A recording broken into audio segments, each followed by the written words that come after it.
Hello mga ka-offloader sa market! Happy Friday! Ngayon ay April 10, 2026. So, last day of trading ngayon sa Philippine stock market.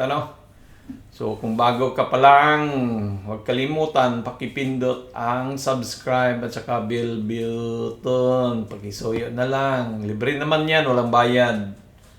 So, ito yung vlogger nyo na walang subscriber at walang viewers. Nasaan na kaya itong mga viewers natin na yan? Wala na, hindi ko na napansin ngayon. Parang wala nang gana. So, sige, tuloy pa rin ang ating review sa Philippine stock market, mga ka-OFW, mga ka-Earthlings, mga ka-Offloader. So, ang Philippine stock market ngayon ay nasa 6,115 na, up siya ng 0.42%. So, financial, services, mining, at property ang nagkulay berde. So, ito yung most active natin. Sila, ICT, BDO, Ali, SM, FX, BPI, JFC, mga blue chip, halusak ang nag-active, advance, ito naman yung mga doon decliners, yan naman sila. So, kung naghawak ka sa so most active yung mga blue chip, either pula or green. So, check natin PSEI. So, up siya, nandito na 6116. So, mayroong mga buyers dito. So, kung tuloy-tuloy ang yung sa ceasefire, medyo wala na sanang gulo, baka tuloy-tuloy na rin tong akyat natin sa PSI, Baka babalik tayo diyan. So, meron tayong resistant diyan, 6.2. Tapos, meron din dito sa bandang taas, ito 6.5. So, baka na. So, US palitan, 59.72. So, pa-action na siyang bababa. Baka babalik yan 58 pag mag-ceasefire na talaga tuloy na. Wala nang gulo. Kasi ang crudo is nasa baba na rin, 93. So, kahapon nag-95, ngayon 93 ulit. So, tumuntin, feeding RBI, hindi could normalize if ceasefire holds market took. Yan, tok. Yeah, TikTok. So, yan. So, bababa. Mayroong pag-asang bababa, Pero hindi ganun kabilisan. So, pag-usapan natin ngayon ang mga top gainers, mga ka-OFW. Yung top gainers natin ngayon? Dito kasi sa ito yung sila yung mga top gainers na yun. Tapos pero hindi lang natin, pinili lang natin yung top 4 na lang yung pag-usapan natin. So, first top gainers, number 4 na top gainers is Robinson Land Corporation. So, alam niyo naman si Robinson, di ba? Si mga gukungwian na So, dito, so nag-hold talaga siya dito sa 16, sa 16 yung itong line na yan. So nag-hold siya diyan at na-break na rin to niya yung yung support sa taas. Ngayon maging resistant naman to. So mayroong isang support dito, diyan siya. Yan, may isang support diyan. So kailangan niya i-break yang 18. Tapos, pag na-break niya, yan, meron naman ditong resistant na isa. So, kailangan niya naman yung i-break yan at saka ito naman. So, ganyan ang mangyari dito. Kung pagbasihan natin yung mga support at resistant, so, pag na-break niya to, angat siya dyan. So, ito naman yung maging resistant, saglit lang. Dahil may resistant nga dito, so baka magganyan mo na yan.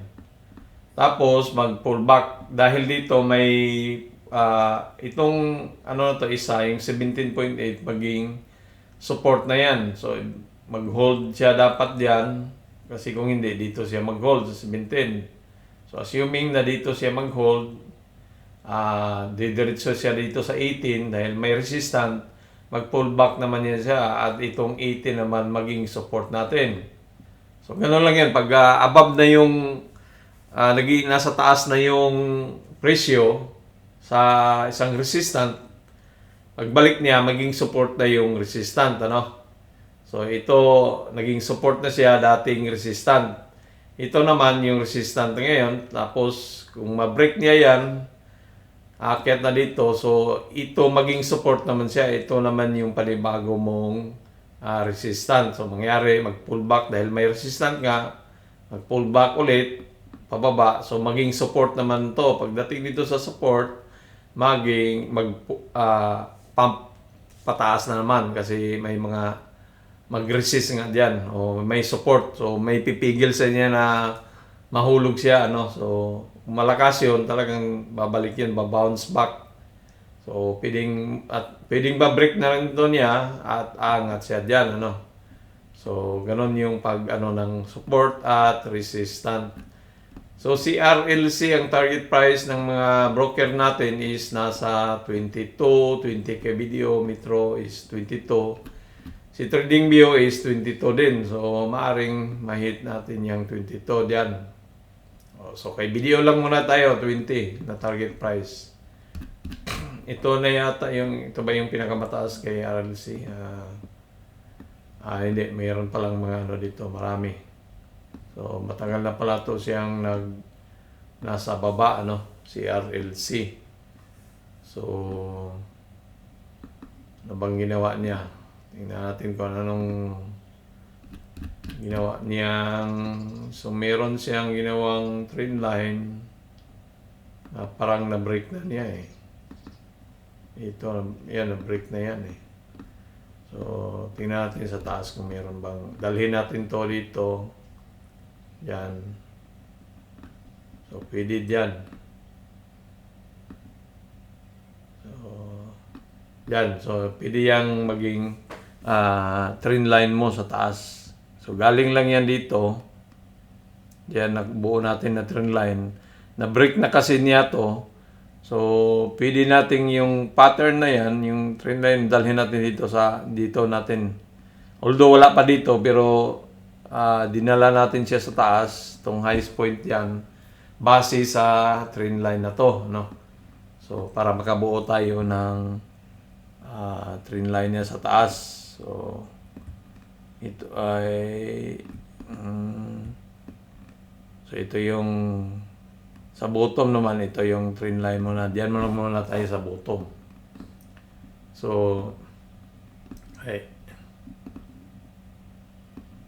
so yan si so maaari talaga ma-hit yung 22 na price, target price ni Metrobank, kasi nasa trend line siya eh. Tatama siya sa trend line kay Robinson. So kung nakabili ka dito kay Robinson, dahil malaki ang paniniwala mo, naangat siya. So itong presyo na yan is 20% ang up ng kinita mo. Ibig sabihin, kung may 1,000 pesos ka dito, kikita ka ng 200 pesos, kung ma-hit yung So dito sa Philippine stock market, mga ka-OFW, mga ka-earthlings, mga ka-offloader, ay habaan ng pasensya lang talaga dito. Basta pag kumita ka na, ibinta mo na rin para hindi ka manghinayang. Kasi minsan pag kumita ka ng 10,000, malaki kapital mo, tapos kumita ka ng 10,000, ayaw mo pa ibenta kasi gusto mong ang nangyayari niyan, bababa siya eh. So nawala eh. Kasi ganun dito sa pag akyat, mababa yan, akyat, akyat. Ganun yung So para lumago yung pera mo, gusto mong madali siyang lumago, buy and sell mo. Pero pag ka naman, medyo baguhan ka pa, hayaan mo lang muna. Hanggat ma-absorb mo o matuto ka na mag-trade, So invest ka lang muna, tapos after 3 months, malaki na, nahit na yung target, saka mo binta, So pag baguhan ka, hintayin mo lang tong target price. Pero pag medyo sanay-sanay ka na, buy and sell na ang gawin mo, mas madal bilis ang binta ka pag Pag mataas na, tapos pag bumaba, bili ka ulit, ano. Ganon lang yan. So, yan si RLC ang pangapat natin. So, number 4 naman si ICT. Bumalik si ICT medyo top gainer. So, si ICT, sinipon tayo So, dating nagawa natin ay nagbuo siya ng tawag nito, yung Elliott Wave. So, 1, 2, 3, 4, 5. So, dati inano natin na yung dito na yung number 3 niya pero wala nagkonso-konso lang siya, hindi naman siya nag-drop So, maaari talagang ito si angat pa. So, sabihin natin diyan, bago siya mag-pullback dito, or diyan ba siya mag-pullback, pwede din hanggang diyan lang, diyan kasi malakas to nandito yung nag-consolidate siya So, baka diyan lang yung pullback niya kung mahit na yung 3.3. Pero hindi pa tayo sigurado sa 0.3, Pwede ding aangat pa rin yan So, sa ngayon, si ICT is siya, burahin mo natin to para hindi kayo So, nakaangat siya nakakonso lang siya ngayon, So, nakakonso siya. So, kailangan niyang i-break na tong, yung trend line na yan, 713. Pag na-break niya yan, so, ibig sabihin, umangat na siya kasi na-break na niya, di ba? So, baka ganun, ganyan-ganyan naman yan, hanggat mahit tong 800 muna. Diyan lang muna tayo sa 800. Kasi ang target ni, parang itong 790 si Metro 663 si Cole, wala na, tapos na na-hit na yan Si Trading, hindi pa natin nakuha yung updated niya na So, si Trading View naman is 784. So, diyan lang muna, 800 lang muna ang target price natin. Gawin natin 800 lang muna, 790, 774, 784, 850. So, average na lang. So, dito lang muna sa 800, yung maging target price natin kay ICT. Yan. So, pag kailangan niyang i-break to dito, So, pag tuloy-tuloy na yan, maganda na yan. So, ngayon, medyo mababa lang yung volume. So wala pa, hindi pa tapos ang point number 3 ni Elliott Wave. So, para mo to, ano ba yung Elliott Wave na yan? Panoorin nyo itong video natin. Yan dito. Paano gamitin ang Elliott Wave. So, meron tayong 138 viewers. Ang problema lang nitong mga viewers na to, na-check ko yung geographical na views, nasa India Paano napunta sa India yun? Tagalog naman ang natin dito. So, dinala doon ni YouTube sa sa India. Ewan ko bakit. Hindi sa Pinas. So, that is ICT. Panoorin nyo lang yun para maintindihan nyo yung Elliott Wave paano ginawa. So, next is Metrobank. Although, meron na tayong nagawa nung kay Metrobank class yata dito. Meron tayong meron tayong stock or savings mga bangko last 2 days ago. So, dahil nga top gainer siya, so, wala tayong magawa. Kailangan natin, din. So, malapit na tayong balikan, So, ni Metrobank, nandito tayo sa 74.91. Binili natin to siya dito dahil hinabol natin yung dividend. So, may natanggap tayong dividends niya noong, ito, panoorin niyo yung video na yan. Sana yan. Yan. So, nakatanggap tayo ng 12,000. So, saan ka pa dyan? Imbis na mag-ipon ka, bili mo na lang kay Metrobank yung kumikita ka din naman, di ba? Pag may itimpo na may dividends para So, ito si Metrobank, kailangan niyang i-break na tong, yan, yung 68. At pag na-break niya yan, meron tayong isang support naman dito, Yan. So, pag na-break to, so, baka next week ma-break niya yan, magganyan na yan tapos ma-break niya yan, diretso na yan sa taas si Metrobank kasi walang resistant dito Meron dito pero dahil diyan gap up may mga gap diyan So, mahina yung resistant na to dito dahil may imbalance ka dito na area So nagkaroon ka ng imbalance yan eh. Dito, may imbalance yan, no? Yan, no? May gap, may imbalance. So, maaari talagang mahina yan na, ano, mahina yan siya na support. So, pwedeng magtuloy yan at babalik doon sa, ano, at maaaring mabalikan na rin tayo sa 74. So, yan. Pag ano, next week, kung talagang balikan na tayo, at na-hit na yung 78, pwede nating ilabas siya at bibili tayo doon sa may mga parating na... Kasi next week may magbibigay ng dividends naman si Pure Gold. Bala ko siyang bilhin. So maraming mga magbibigay ng dividends ngayong ngayong April. So si Pure Gold mamigay yan dito si Pure Gold sana yan.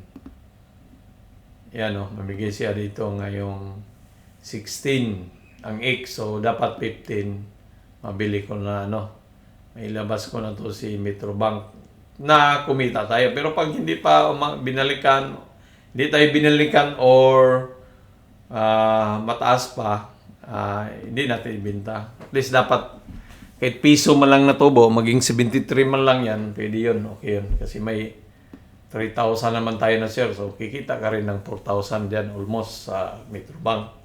So ganon yun pag deal sa mga bangko, mga ka-OFW. So panoorin nyo itong videos natin tungkol sa bangko. Kung ikaw ay nag-iipon, kung puro lang ba tayo iipon. Ang number 1 natin na winners is EPX Mining. So nagawa na natin yata to siya ng video. Dito natin siya nagawa dito yan. So last natin ginawa sa kanya is ganyan So tanggalin natin to para kasi ganon pa naman yung natin. So ang lang natin is dahil sinunod nga na yung natin. So ang bago nating dito. So ma-break niya yan. Kailangan niya i-break na. Next week ma-break. So diretso na to dito sa taas. So target price ni Petro is 17. So tinamaan target price. So yun yung di ba? Kagandahan sa mga broker kung may broker ka na ganun. Namimigay sila ng target price. So hindi ka mahirapan, meron kang So ang bagong target price ni TradingView is 23. So diyan lang muna tayo ng target price niya, Kay meron bang highs? So ito na yung pinakamataas pala ni wala na dito sa kaliwa So ito yung bagong niya. Magkaroon siya ng panibagong higher high. So higher high niya yan na bago. So kung titingnan din base sa Fibonacci, yung high maging niya. So 161 nasa 21. So talagang itong 23 ay may chance na maabot yan na presyo So dito yung maging bagong natin yung target price. So tingnan natin kung yung update price nito. Okay, so tapos si EPX yata, mamigay siya, meron pala, sayang din, yan, 0.615, mamigay siya ng dividendo. So, kung is Lunes, dapat makabili ka dito. Kung wala ka pang hawak kay EPX pala, dapat makabili ka sa Lunes para maabil mo tong 0.615 na dividends at babayaran ka ngayong 27 ng April. So, after 2 weeks or 1 week ba kamo? After 2 weeks. After 2 weeks, may matanggap ka na So, kung ibig sabihin, meron kang 1,000 share, meron kang matanggap na 615 kaagad. Saan ka pa? Sa 2 weeks lang, natanggap mo na kaagad yung yung So, grab your opportunity. Minsan-minsan lang itong nagbibigay ng dividends Yan, isang bisis lang pala So, hindi sila pero yan, malaki na yan 0.615 sa presyo niya. So, meron tayong mga videos diyan tungkol sa dividends. Yan, dividends lang sa kalam. Panoorin nyo din yan, bulol na, bulol. So, yan lang si EPX. So, yan yung natin. last day of trading sa linggong na to at mag-exercise naman tayo! Wow! Kasi Friday, jogging muna, jogging para healthy, wal puro lang tayo upo ng trading. So, araw-araw tayo nagwo-walking after work, nagwo-walking tayo araw-araw para healthy ang buhay. Tapos pag Friday, either mag-bike tayo or jogging walking. So, let's go! Thank you very much mga ka-offloader! Huwag kalimutan, subscribe naman dyan. Adios mi amigos, mi amigas, babus!